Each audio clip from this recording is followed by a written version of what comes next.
ಇನ್ನು ಭಾರತದ ಮುಂದೆ ಪಾಕ್ ಶರಣಾಗತಿ ಆಗೋದಕ್ಕೂ ಕೂಡ ಒಂದಷ್ಟು ಕಾರಣಗಳಿವೆ. ಯಾವುದೇ ಒಂದು ಕುತಂತ್ರಿ ಬುದ್ಧಿ ಇಲ್ಲದೆ ಪಾಕಿಸ್ತಾನ ಶರಣಾಗತಿ ಆಗಲ್ಲ. ಆ ಕಾರಣ ನೋಡೋದಾದ್ರೆ ಪೂರ್ಣ ಪ್ರಮಾಣದ ಯುದ್ಧಕ್ಕೆ ಭಾರತ ಸಿದ್ಧ ಆಗಿತ್ತು. ನಿನ್ನೆ ರಾತ್ರಿಯಿಂದ ಪಾಕ್ನ 10 ಸೇನಾ ನೆಲೆ ಮೇಲೆ ದಾಳಿ ಮಾಡಲಾಗಿತ್ತು. ಪೂರ್ಣ ಪ್ರಮಾಣದ ಆರ್ಥಿಕ ಸಾಮರ್ಥ್ಯ ಪಾಕಿಸ್ತಾನಕ್ಕಿಲ್ಲ. ಯುದ್ಧ ಮಾಡುವಂತ ಸಾಮರ್ಥ್ಯ, ಆರ್ಥಿಕತೆ ಕೂಡ ಇಲ್ಲ. ಪಾಕ್ಗೆ ಅಂತಾರಾಷ್ಟ್ರೀಯ ಮಟ್ಟದಲ್ಲಿ ಬೆಂಬಲ ಇಲ್ಲ. ಹೀಗಾಗಿ ಮತ್ತೆ ಕದನ ವಿರಾಮಕ್ಕೆ ಅಮೆರಿಕದಿಂದ ನಿರಂತರವಾಗಿ ಒತ್ತಡವನ್ನ ಹೇರಲಾಗ್ತಾ ಇತ್ತು. ಅಲ್ಲಿ ಒಂದು ಕಂಡೀಷನ್ ಇತ್ತು, ಕದನ ವಿರಾಮವನ್ನ ತೆಗೆದುಕೊಂಡಿದ್ದೇ ಆದ್ರೆ IMF ನಿಂದ ಸಾಲ ಸಿಗುತ್ತೆ, ಇಲ್ಲ ಅಂದ್ರೆ ಸಿಗೋದಿಲ್ಲ ಅಂತ. ಹಾಗಾಗಿ ಪಾಕಿಸ್ತಾನ ಕದನ ವಿರಾಮಕ್ಕೆ ಒಪ್ಕೊಳ್ಳುತ್ತೆ.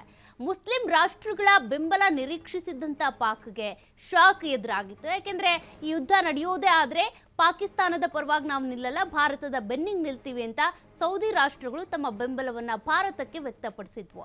ಇನ್ನು ಭಾರತದ ದಾಳಿಯ ಬೆನ್ನಲ್ಲೇ ಪಾಕ್ನಲ್ಲಿ ಅಂತರ್ಯುದ್ಧ ಶುರುವಾಗುತ್ತೆ. ಬಲೂಚಿ ಇರ್ಬೋದು, ತಾಲಿಬಾನಿಗಳಿರ್ಬೋದು, ಇವರೆಲ್ಲರೂ ಕೂಡ ಅಟ್ಯಾಕ್ ಮಾಡೋದು ಶುರು ಮಾಡ್ತಾರೆ.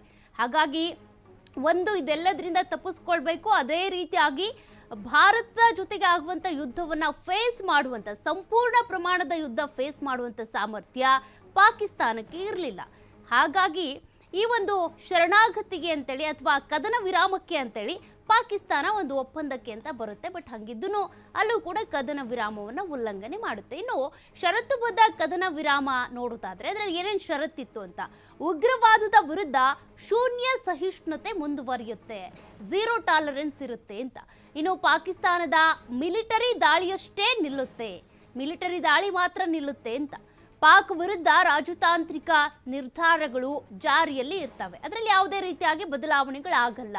ಇನ್ನು ಸಿಂಧೂ ನದಿ ಒಪ್ಪಂದ ರದ್ದು ಬಗ್ಗೆ ಕೂಡ ಯಾವುದೇ ಬದಲಾವಣೆಗಳಿಲ್ಲ, ಸಿಂಧೂ ನದಿ ನೀರನ್ನ ಪಾಕಿಸ್ತಾನಕ್ಕೆ ಬಿಡೋದಿಲ್ಲ ಅಂತ.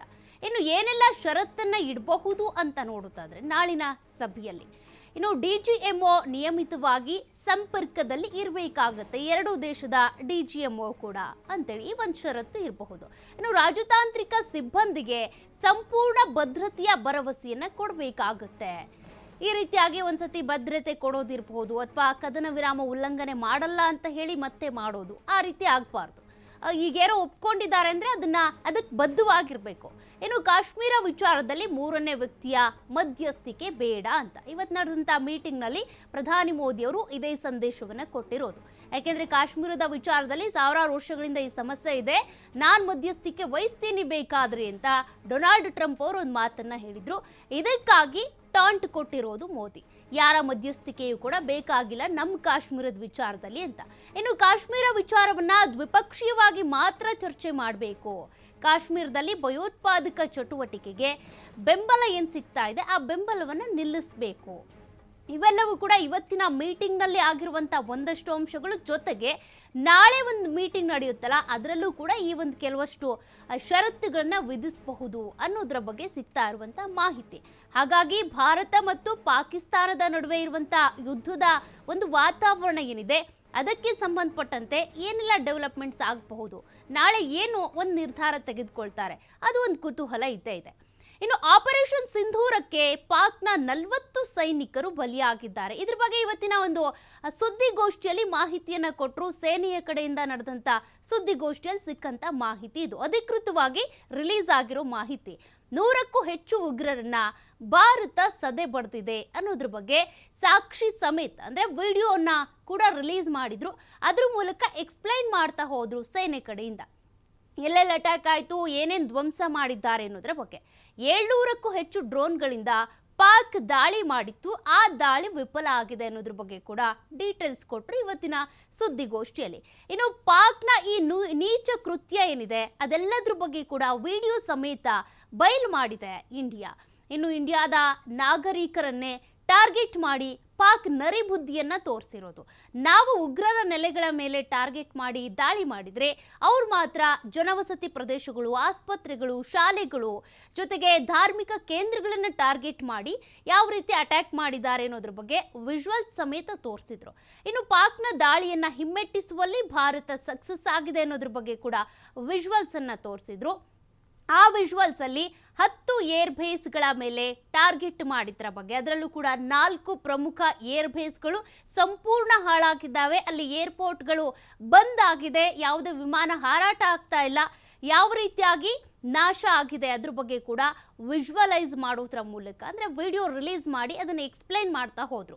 ಬಿಫೋರ್ ಹೇಗಿತ್ತು ಈ ಏರ್ ಬೇಸ್ ಜೊತೆಗೆ ಅದರ ನಂತರ ಹೇಗಾಯಿತು, ಯಾವ ರೀತಿಯಾಗಿ ಅಟ್ಯಾಕ್ ಮಾಡಿದ್ದು ಅನ್ನೋದ್ರ ಬಗ್ಗೆ ವಿಜುವಲ್ಸನ್ನು ತೋರಿಸ್ತಾ ಹೋದರು. ಅದರಲ್ಲಿ ಈ ಒಂದು ಚಾಕ್ಫಾಲ ಇರ್ಬೋದು, ಅದೇ ರೀತಿಯಾಗಿ ಬೇರೆ ಬೇರೆ ಒಂದಷ್ಟು ನೂರ್ ಖಾನ್ ಇರ್ಬೋದು, ಈ ಒಂದಷ್ಟು ಏರ್ ಬೇಸ್ ಮೇಲೆ ಹೇಗೆ ಹಾನಿ ಉಂಟಾಗಿದೆ ಅನ್ನೋದ್ರ ಬಗ್ಗೆ ಎಕ್ಸ್ಪ್ಲೈನ್ ಮಾಡ್ತಾ ಹೋದ್ರು. ಅಲ್ಲಿಗೆ ಒಂದು ಅಂದಾಜು ಸಿಕ್ತು, ಏನೇನಾಗಿತ್ತು ಅಂತ ಅಂದಾಜಿಸ್ತಾ ಇದ್ರಲ್ವ ಜನರು, ಅದಕ್ಕೆ ಒಂದು ಕ್ಲಾರಿಟಿ ಸಿಕ್ತು ಎಲ್ಲೆಲ್ಲಿ ಏನೇನು ಹಾನಿ ಆಗಿದೆ ಅಂತ. ಪ್ರಮುಖ ಏರ್ ಬೇಸ್ ಮೇಲೇ ಹಾನಿ ಆಗಿರೋದ್ರಿಂದ ಪಾಕಿಸ್ತಾನಕ್ಕೆ ಈಗ ಒಂದು ರೀತಿ ಭಯ, ಆತಂಕ, ಎದೆಲ್ ಡವ ಡವ ಶುರುವಾಗಿದೆ. Indeed, is a difficult time that we have to come here like this and brief you. We could have done without this, but we had no choice. As the DGMO has detailed, the event was precipitated by the dastardly act at Pahalgam. The sequence of events have already been detailed. We carefully selected the targets, and out of the 9 selected targets, the target systems that were given to the Indian Air Force were the notorious training camps at Bhavalpur and Muridke, these being further from the international boundary.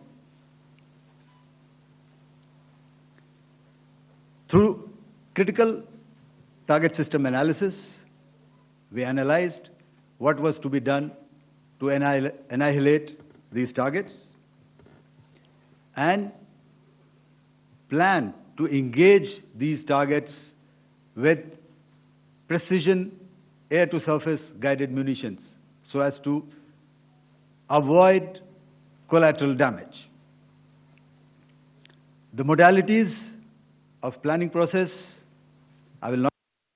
You are all by now familiar with the brutality and the dastardly manner in which 26 innocent lives were prematurely terminated at Pahalgam on the 22nd of April. When you combine those horrific scenes and the pain of the families that the nation witnessed with numerous other recent terrorist strikes on our armed forces and defenseless civilians, we knew that the time had arrived